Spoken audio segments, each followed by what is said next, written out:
హాయ్‌తో మొదలైన మాటలు good morning, good night వరకు చేరాయి. తన ప్రేమలో నిజాయితీ, తన మాటల్లో మాయ కనిపించింది. నేనొక సింపుల్ అమ్మాయిని.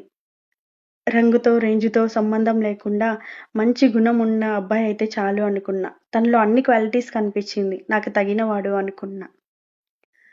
రోజు చెప్పేవాడు, "నువ్వంటే నా ప్రాణం, నిన్ను పెళ్లి చేసుకుంటా" అనేసి. జాబ్ ట్రయల్స్‌లో ఇబ్బందిగా ఉంది. కొంచెం అమౌంట్ కావాలి అన్నాడు. నేను అప్పటికే జాబ్ చేస్తా అన్నా. నా సేవింగ్స్ మొత్తం తనకే ఇచ్చేదాన్ని. నాకొచ్చిన సాలరీ కూడా తనకే ఇచ్చేదాన్ని. ఇంట్లో వాళ్ళు ఏదో ఒకటి అడిగితే సమాలిచ్చేదాన్ని.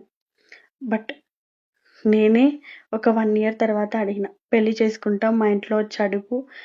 లేట్ అయిపోతే మా ఇంట్లో వాళ్ళు వేరే వాళ్ళకిచ్చి పెళ్లి చేస్తారు అని. నెక్స్ట్ డే నుండి నో కాల్స్, నో మెసేజెస్. అన్నిట్లోనూ బ్లాక్ చేసేసాడు నన్ను. అప్పటి వరకు రియలైజే కాలేదు. నేను ఈ మనిషిని నమ్మి మోసపోయానా అనేసి. సడెన్‌గా ఒక కాల్ ఒక అమ్మాయి నుండి. "మీరు పలానా వాళ్ళ గర్ల్ ఫ్రెండా?" అనేసి. అవును అన్నాను.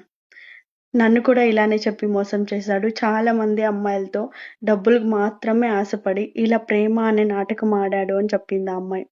నాకప్పటికి అర్థం కాలేదు మోసపోయాను అని. ఎంత ఏడ్చానంటే నా జీవితం, నా శరీరంలో ప్రాణం ఎందుకుంది దేవుడా! ఇప్పుడే తీసుకెళ్ళు అని అంత బాధపడ్డాను. బట్ కొన్ని రోజులకి రియలైజ్ అయినా. ప్రేమ తప్పు కాదు కానీ అర్హత లేని మనిషికి ఆ ప్రేమనిచ్చాను అనేసి. దాని నుండి బయటపడడానికి నాకు 1 ఇయర్ పట్టింది. ఇప్పుడు మూవ్ ఆన్ అయ్యి నా లైఫ్ నేను చూసుకుంటా అన్నా. ప్లీజ్ ఎవరైనా ఒక అమ్మాయిని మిమ్మల్ని నమ్ముతోందంటే ఆ నమ్మకాన్ని నిలబెట్టుకోండి.